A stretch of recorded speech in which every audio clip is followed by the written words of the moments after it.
Dans cette émission, je vais répondre à une question posée par un abonné, Amaury, qui me demande ce que je pense d'une étude récemment publiée par Yves Gingras et Christophe Tallin intitulée « Plus de religion égale moins de science ».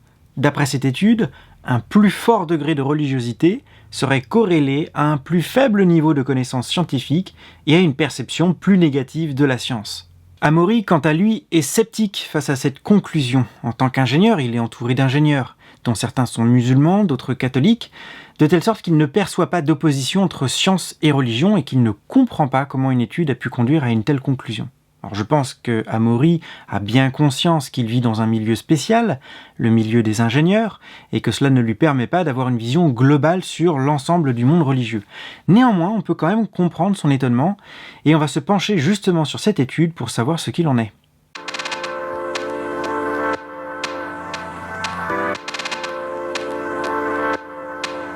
Gingras et Tallin affirment que la religiosité est corrélée à un plus faible niveau de culture scientifique, et ils s'appuient pour cela sur une étude Eurobaromètre de 2005 pour leurs données concernant l'Europe. 13 questions de culture scientifique avaient été posées aux sondés, or les résultats montrent que les 100 religions obtiennent de meilleurs résultats que tous les autres groupes religieux.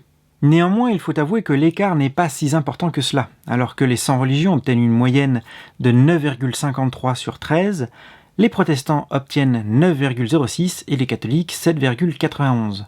Si on ramène la note sur 20, ce qui est une échelle un peu plus familière pour nous, les 100 religions auraient obtenu un 14,6, les protestants un 13,9 et les catholiques un 12,16. Alors il y a de toute évidence un écart, mais on ne peut pas dire qu'il soit massif. On n'a pas d'un côté des génies et de l'autre des cancres. On a affaire à de bons élèves, mais pas excellents, certains étant plus moyens que les autres. En revanche, si on regarde un peu plus précisément les questions qui ont été posées lors de ce test, les résultats sont tout simplement catastrophiques, y compris d'ailleurs pour les non-religieux. Les questions sont tellement simples qu'il est vraiment facile d'obtenir la note maximale. Faites donc le test, vous verrez bien. Alors regardons les questions qui sont posées. Le Soleil tourne autour de la Terre. Est-ce que c'est vrai ou est-ce que c'est faux ? C'est évidemment faux, c'est la Terre qui tourne autour du Soleil. Deuxième question. Le centre de la Terre est très chaud. C'est une affirmation. Est-ce que c'est vrai ou est-ce que c'est faux ? C'est évidemment vrai. Troisième affirmation. L'oxygène que nous respirons vient des plantes. C'est vrai. Un lait radioactif peut être rendu sain en le faisant bouillir. C'est faux et je ne vois même pas comment on pourrait imaginer une telle chose. Les électrons sont plus petits que les atomes. C'est vrai. Les continents ont bougé sur des millions d'années et continueront de le faire. C'est vrai. Ce sont les gènes de la mère qui décident si le bébé est un garçon ou une fille. C'est faux, puisque ce sont les gènes du père. Les êtres humains ont autrefois vécu en même temps que les dinosaures. C'est faux. Les antibiotiques tuent aussi bien les virus que les bactéries. C'est faux, ils ne s'occupent que des bactéries. Les lasers fonctionnent en concentrant des ondes sonores. C'est faux, puisqu'il s'agit de lumière. Toute radioactivité est produite par l'homme. C'est faux, puisqu'il y a de la radioactivité naturelle. Les êtres humains, tels qu'ils sont aujourd'hui, ont évolué d'autres espèces animales. C'est ce qu'on appelle la théorie de l'évolution, c'est vrai. Et cela prend 1 mois à la Terre pour faire le tour du Soleil. C'est faux, ça prend évidemment 1 an.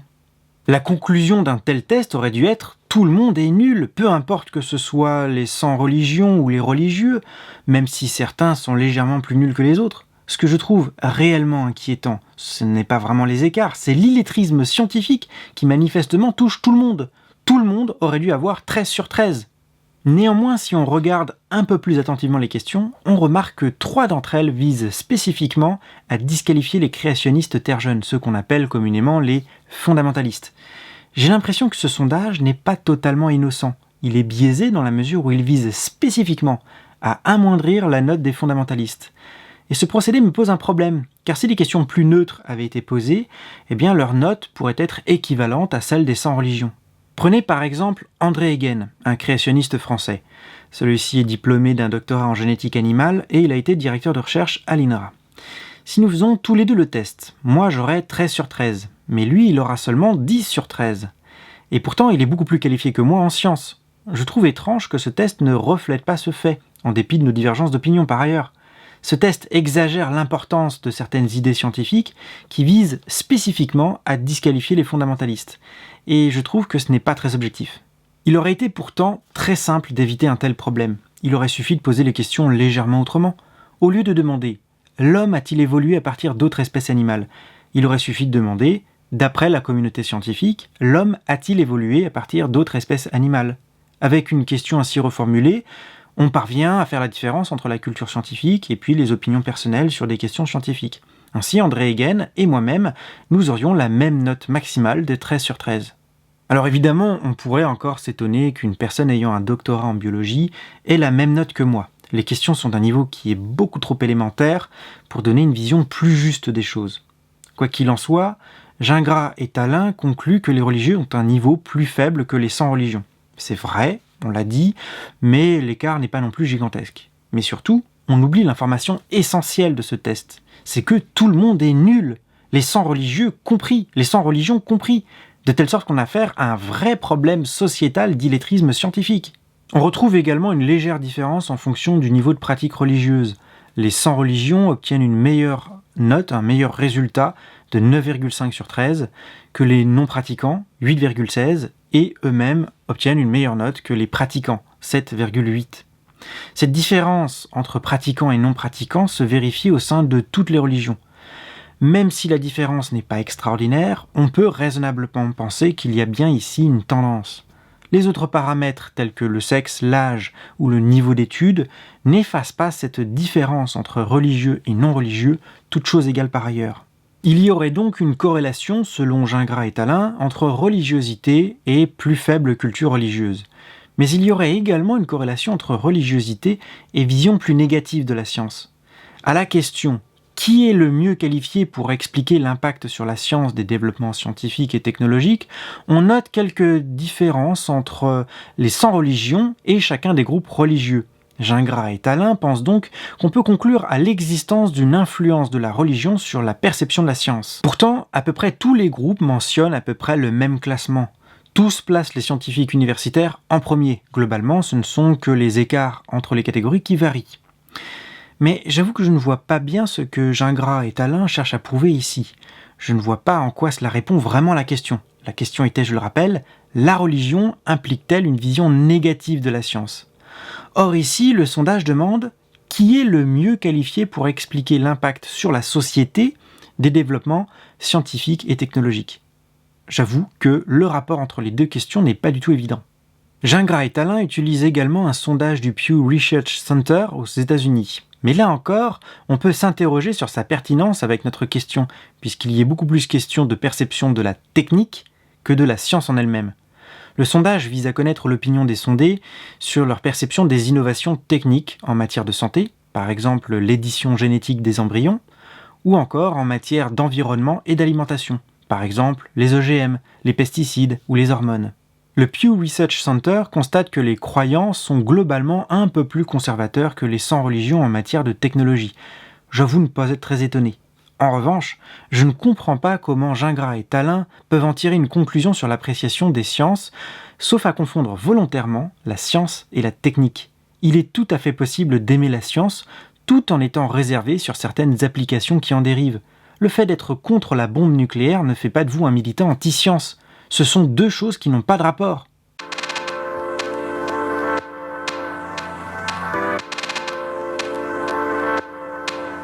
Gingras et Talin concluent leur étude en affirmant que les religieux ont moins de connaissances scientifiques et ont une vision plus négative de la science. Mais au vu des données, une meilleure interprétation conclurait plutôt que tout le monde est nul en matière de culture scientifique, y compris les sans religion, même si ce n'est que dans une moindre mesure, et les religieux ont tendance à être moins technophiles, ils ont tendance à être plus réservés sur certaines évolutions techniques. Je pense que l'interprétation de Gingras et Talin ne colle pas tout à fait aux données qu'ils ont utilisées. Pourtant, je pense qu'il est possible que leur conclusion soit vraie. Non pas valide, mais vraie, et ce dans une certaine mesure. Je ne serais pas du tout étonné qu'il y ait chez les religieux une tendance à avoir une culture scientifique légèrement plus faible et une réserve légèrement plus grande vis-à-vis de la science. La première raison, c'est que les religieux, et notamment les plus pratiquants d'entre eux, consacrent plus de temps à l'étude religieuse que scientifique. Et donc sans forcément être contre la science, eh bien ils lui consacrent logiquement moins de temps. La deuxième raison, c'est qu'il existe des mouvements fidéistes chez les religieux qui opposent la foi et la raison. Alors c'est pas essentiel à la religion, il existe aussi des mouvements rationalistes, mais le fidéisme peut impliquer une perception négative de la science. La troisième raison, c'est qu'il est commun de confondre la technique et la science, et qu'il est possible qu'une évaluation négative de certaines techniques nouvelles entraîne une évaluation négative de la science. La quatrième raison, c'est que les fondamentalistes peuvent provoquer une aversion des individus plus modérés et réfléchis, concentrant ainsi autour d'eux une population moins éduquée. La cinquième raison, c'est que les stéréotypes d'incompatibilité avec la science peuvent être intériorisés par les religieux eux-mêmes, comme ils le sont par les femmes. C'est la conclusion d'une étude de Rios, Cheng, Totten et Sharif, intitulée Negative Stereotypes Cause Christians to Underperform in and Disidentify with Science, publiée en 2015. Et dans le même ordre d'idées, il se pourrait que ces mêmes préjugés d'incompatibilité avec la science encouragent les religieux à se convertir au créationnisme. C'est la conclusion d'une étude de Elsdon Baker intitulée Creating Creationist, publiée en 2015. Aucune de ces raisons n'implique l'essence même de la religion, seulement des formes historiques et contingentes. Mais elles existent et elles peuvent entraver la culture scientifique et la valorisation de la science auprès des religieux. Alors que faire ? Il me semble que ça tombe sous le sens. Il faut encourager la raison et la science parmi les religieux, mais aussi dans l'ensemble de la population, parce que les non-religieux ne sont pas beaucoup moins nuls que les autres. Et à ce titre, la vulgarisation scientifique est essentielle. Abonnez-vous donc à Science Étonnante, à Dirty Biology, ou encore à Y penser par exemple. Si vous avez aimé cette émission, n'hésitez pas à la liker et à vous abonner. Si la science ne vous a pas intéressé à l'école, je vous conseille de vous pencher peut-être sur la philosophie des sciences et sur l'histoire des sciences pour commencer, parce qu'elles insisteront davantage sur les problèmes, sur les enjeux et sur l'étonnement. Abonnez-vous aussi à des chaînes de vulgarisation, prenez le temps d'y penser, mais pas trop quand même, parce que la science n'attend pas. Et sur ce, je vous dis à très bientôt.